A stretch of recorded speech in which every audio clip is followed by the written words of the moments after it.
What is the most underrated public transport in Japan? Let me show you. During my trip to Japan, I mostly traveled by buses and trains. But once I got a chance to try something different. I was planning my road from Hokkaido to Honshu, and the main option was for sure a Shinkansen. But I decided to save money and go by Ferry.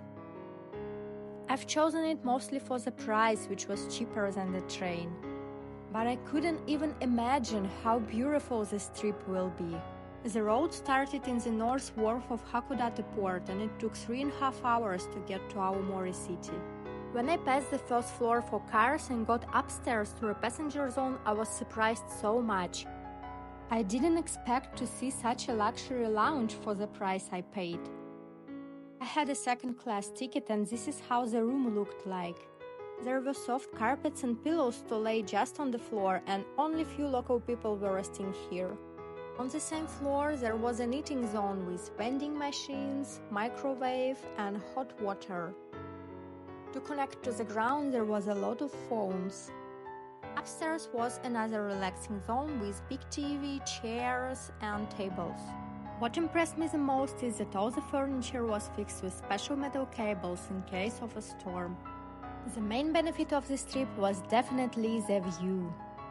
It was just amazing to drift in the waves of the beautiful Pacific Ocean, watching the mountains, birds, and big ships passing by. I really felt like a sailor walking around the big green deck.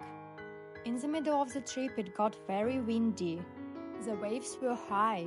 Our ship was shaking hard, and I should take more care about my phone. Anyway, after 3.5 hours, I arrived safely to Aomori. I was so inspired with my sea trip.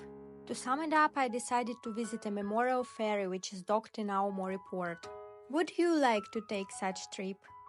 Share in comments.